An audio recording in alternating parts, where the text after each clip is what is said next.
Fala pilotada, tudo certo por aí? Para quem gosta de corrida, esse final de semana foi o ápice com o GP de Mônaco da Fórmula 1 e as famosas 500 milhas de Indianápolis. De quebra ainda teve a Fórmula E correndo em um aeroporto desativado em Berlim, na Alemanha. Mas para não ficar tão grande os vídeos, na semana aqui a gente vai fazer especial, vamos fazer uma coisa diferente. A gente vai fazer esse vídeo aqui falando de Fórmula 1 e também da Fórmula E, e vou fazer um outro vídeo falando só das 500 milhas de Indianápolis. Assim fica melhor para a gente assistir. Então vamos combinar. Quando acabar esse vídeo aqui, vocês vão aí embaixo, aí onde tem todos os vídeos do canal do YouTube, e olha também o vídeo com tudo o que aconteceu nas 500 milhas de Indianápolis, que foi fantástica e surpreendente. Bom, vamos começar então falando com a Fórmula E na Alemanha, que correu no sábado. O Lucas de Grassi fez uma bela prova na Alemanha, ele assumiu a liderança logo na terceira curva, na primeira volta, logo depois da largada. Passou o experiente Jarno Trulli, que ele mesmo da Fórmula 1, após um pequeno erro que o Trulli deu, ele abriu um pouco a curva, o Grassi aproveitou e meteu o carro por dentro. E depois disso, foi embora, sumiu na frente, abriu um monte dos outros pilotos. Chegou a ter mais de 13 segundos de vantagem do segundo colocado. No fim, ele ainda reduziu um pouco o ritmo, não precisava acelerar tão forte, e chegou a 7 segundos e meio na frente do Jérôme D'Ambrosio. Em terceiro ficou o Sébastien Buemi, que vem fazendo um bom campeonato. Nelson Piquet ficou com a quinta posição, e o Bruno Senna fez uma prova para esquecer, chegando em 15º lugar. Com isso, de Grassi abriu valiosos pontos no campeonato, mas aí que está o engano. Apenas algumas horas depois da vitória, veio o anúncio da direção de prova. O caldo de Grassi estava fora do regulamento. A equipe fez algumas mudanças não autorizadas na asa frontal, disseram que era para fazer um reforço, que a asa talvez tivesse batido e se fragilizado no transporte, e puseram um parafuso no endplate da frente. Com isso o carro ficou fora do regulamento. Aí não tem choro nem vela, tem que desclassificar. De Grassi soltou os cachorros em sua conta no Twitter, mas não adiantou nada. A regra é clara e engole o choro. Com isso todo mundo pulou uma posição para frente. E a vitória caiu no colo do Jérôme D'Ambrosio, conseguindo a primeira vitória na Fórmula E. Mas, além do resultado da prova, o que mais mudou foi a classificação do campeonato. Se o de Grassi havia aberto um monte de pontos, havia aberto pontos importantes para o segundo colocado quando ele fez a vitória, agora, sendo desclassificado, ele cai para terceiro. E o campeonato tem um novo líder, mas fica também no Brasil, é o Nelson Piquet, que é o líder do campeonato, e o Sébastien Buemi, que foi segundo na prova com a desclassificação, fica em segundo lugar. Piquet tem 103 pontos, Buemi está na cola dele com 101, e Lucas de Grassi fica com 93, 10 pontos atrás do compatriota e Desafé. A próxima corrida do campeonato ocorre no dia 6 de junho, nas ruas de Moscou, na Rússia. Fórmula 1. E essa corrida em Mônaco, hein? Hamilton dominou o final de semana inteiro, não deu chance para ninguém. Parecia que ninguém ia tirar o lugar mais alto do pódio do inglês. Parecia. O Hamilton fez a pole matadora no sábado e, como a gente sabe, em Mônaco a pole é 80% da vitória. Na corrida o Lewis largou na pole e lá ficou, seguido de Rosberg e Vettel. E foi abrindo. Às vezes o pessoal da equipe vinha no rádio e falava que os freios estavam muito quentes, ele tirava o pé por umas 3 voltas, aí o Rosberg se assanhava, achava que dava para chegar no Lewis, tirava um pouquinho, aí o Hamilton esfriava os freios e volta mais rápido, em cima de volta mais rápida, abriu o boqueirão de novo. Sempre nessa. E Vettel ficava ali em terceiro na espreita. Se um dos dois fizesse alguma bobagem, ele assumiu o segundo lugar. Do contrário, ele ficava ali em terceiro mesmo, que é o que dá pra fazer, vai encher a casa dele de troféu esse ano, sempre do terceiro lugar. Aí veio a primeira rodada de pitstops, ninguém errou, ninguém ganhou posição, todo mundo ficou como estava. Isso lá na frente. E Mônaco, a ideia era fazer uma parada só. E assim seguiu a corrida. Lá atrás, Ricardo fazia uma bela corrida, assim como o Sérgio Pérez com a Force India. O Massa logo na largada teve um toque e ele teve que ir para os boxes trocar o bico. E consequentemente deu adeus a qualquer esperança de uma pontuação ou uma colocação melhor na corrida. A Williams nesse fim de semana esqueceu como se faz o setup, como se configura um carro de Fórmula 1 para correr em pista de rua.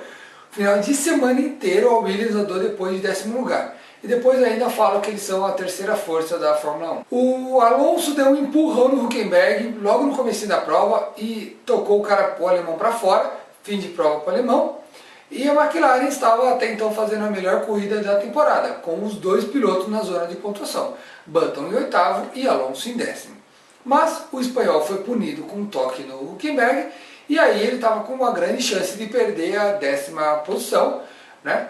E porque logo atrás dele vinha o Felipe Nasr, que estava aguardando alguma coisa ali na frente, como de fato teve, para fazer um pontinho, como eu disse aí que alguns programas passados, o Nasr só vai pontuar quando tiver algumas coisas desse tipo na frente. Massa e Bottas andando lá atrás, o Hülkenberg fora, o Alonso punido. Acontecendo essas coisas, ele vai vir para frente. Do contrário, ele vai ficar lá 11º, 12º, não vai melhorar muito dali. Não tem o que fazer, não dá para crucificar, o carro não anda. Logo depois, a Lotus de Maldonado teve um problema, teve que abandonar, então o Alonso virou o nono e o Nasr já se meteu ali para a 10ª posição. Já estava bom demais para ambos, mas algumas voltas mais tarde, a McLaren de Alonso abriu o bico. Como não é de se estranhar, a McLaren quebrou mais uma vez e o espanhol abandonou.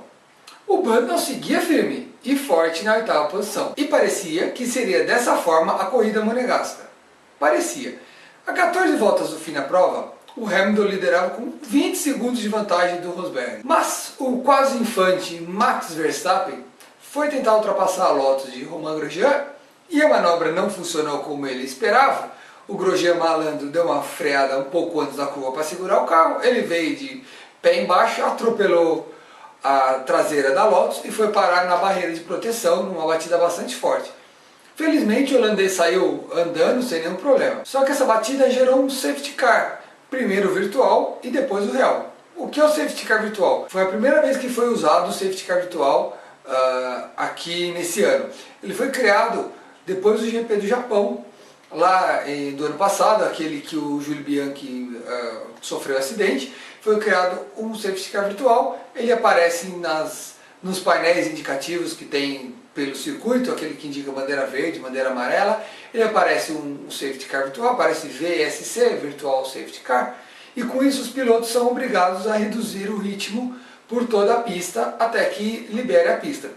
Só que o acidente demorou um pouco mais para tirar o carro do Verstappen, que estava muito embaixo da barreira de pneus. Isso fez com que entrasse efetivamente o carro do safety car e todo mundo alinhasse atrás dele. E logicamente, com tudo isso, toda a diferença que o Hamilton tinha na frente do Rosberg, os 20 segundos, foram embora. Até aí sem grandes problemas, porque o safety car ia ficar algumas voltas, e quando ele saísse ia restar 9, 10 voltas, ele estava em Mônaco ninguém passa mesmo, o Hamilton ia segurar o Rosberg e ia ganhar. Mas alguém da Mercedes teve a genial ideia de chamar o Hamilton para trocar os pneus. Me diz, pra quê? Pra que trocar pneu? Faltava 8 voltas, não tinha necessidade. Mesmo que o pessoal de trás parasse para trocar pneus, eles estavam correndo em Mônaco. Lá ninguém passa, tem um monte de corrida aí que o pessoal foi atrás de um do outro que não passou. Mas enfim, chamaram, o Hamilton foi pro box e quando ele saiu, ele estava em terceiro. Ele ainda na saída tentou dividir a pista com o Vettel, mas o Vettel estava na frente e estava sob safety car, não poderia ultrapassar. E ele teve que se contentar com o terceiro posto. Quando relargaram na volta 71, faltavam 7 para o fim. Hamilton com pneus novos. Voou para cima do Vettel, mas logo descobriu o que a Mercedes parece que não sabia. Mônaco não se passa. Enfim, depois de algumas voltas tentando, ele foi para o rádio e falou, não dá para passar, vou ficar aqui mesmo. E a Mercedes teve que ficar chupando o dedo, pelo menos se elas esperavam a vitória do Hamilton. E pronto, ficou assim, Rosberg ganhou, literalmente, a vitória no Principado.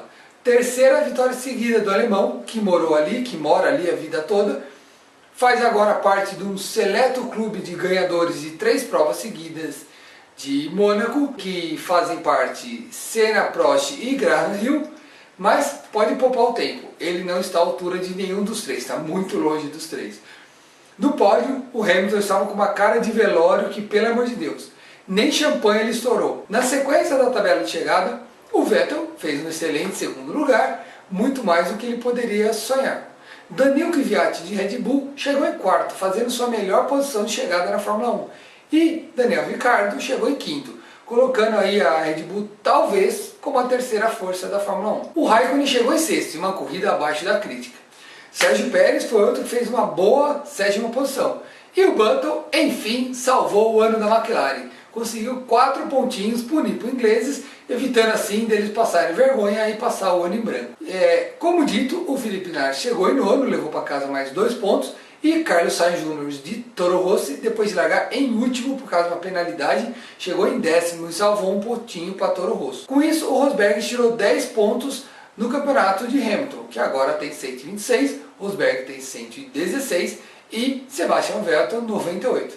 Felipe Massa é o sexto com 39 pontos, Felipe Nasr o nono com 19. Eu estava acertando os meus palpites, até a entrada do safety car, mas como ninguém esperava por esses acontecimentos, errei todos. Acertei os personagens, errei as posições, mas fica para a próxima. E por falar em próxima, dia 7 de junho a Fórmula 1 desembarca no Canadá para a prova de Montreal, no circuito Gilles Villeneuve. Bom, aqui os nossos endereços para ficar em contato com a gente, a página do Facebook, o blog que sempre tem novidades e vídeos exclusivos e também o e-mail para vocês entrarem em contato conosco. Um grande abraço e até a próxima semana.